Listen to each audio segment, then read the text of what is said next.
Hoje eu quero recomendar pra vocês um filme estranho, um filme que não é tão fácil de achar, não tá em todos os streamings, vocês vão ter que procurar, que é o filme Chil Bom-me, que pode recordar suas vidas passadas, do diretor tailandês Apichatpong Veerasetthakul. O nome dele é bem difícil e foi solucionado por ele mesmo, ao dizer pra crítica que poderia chamá-lo de Joe. Esse é um diretor tailandês que defende um cinema bastante experimental. Como eu já trouxe aqui pra vocês alguns vídeos, eu tenho feito uma investigação maior em filmes que quebram essas estruturas narrativas e visuais que são mais convencionais ao cinema norte-americano. Isso porque existem muitas possibilidades na hora de se fazer cinema. E a gente que gosta de filmes, a gente pode ter também dentro ali da nossa rotina, buscar obras que não vão repetir aquilo que a gente já viu várias e várias vezes. Então ter autores ali no seu caderninho de estudos que buscam realmente levar o cinema para outros lugares, quando a gente fala da linguagem cinematográfica, é sim muito importante. Esse diretor tem um filme que é mais fácil de encontrar hoje, que é o Memória, que está na MUBI, mas não é dele que eu quero falar. Com o Chil Bom-me, eu tive uma das experiências mais interessantes quando a gente fala sobre vidas passadas sendo representadas dentro do cinema. Essa obra aqui tem uma cena do jantar que ela me cativou de uma forma bizarra. O que eu acho interessante dentro desse filme é que ele conta a história do Chil Bom-me, que está com um problema muito sério, renal, e ele está se sentindo cada vez mais próximo da morte. Ele está morando numa pequena fazenda, onde ele tem alguns familiares e um enfermeiro ajudando, mas no fim das contas ele parece cada vez mais aceitando o seu destino. As coisas mudam para ele e para o público quando ele consegue ver pessoas, quando ele começa a receber visitas, tanto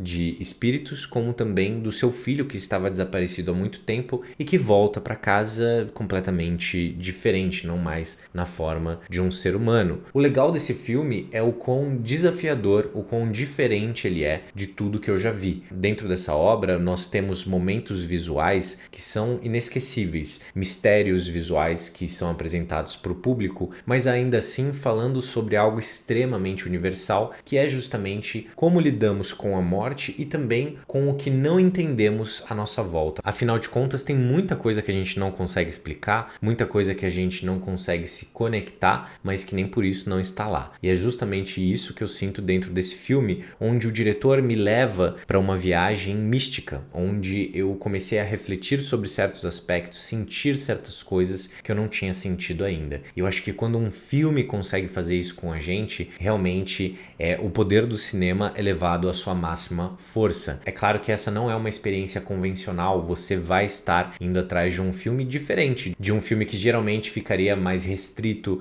a pessoas que frequentam festivais, críticos de cinema e coisas do tipo.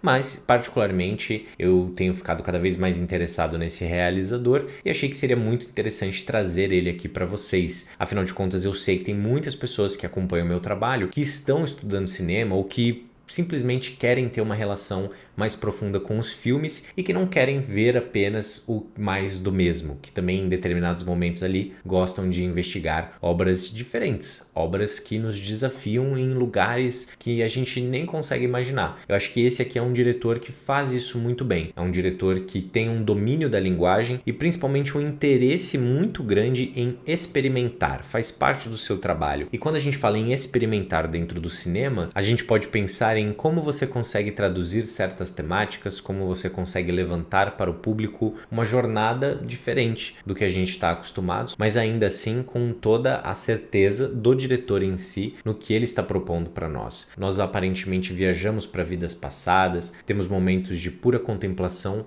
e, como eu já disse para vocês antes, quando a gente se dedica a experiências cinematográficas que pedem pela contemplação, em determinado momento nós transcendemos, nós vamos para um outro lugar e essa é uma viagem que só o cinema consegue trazer pra gente.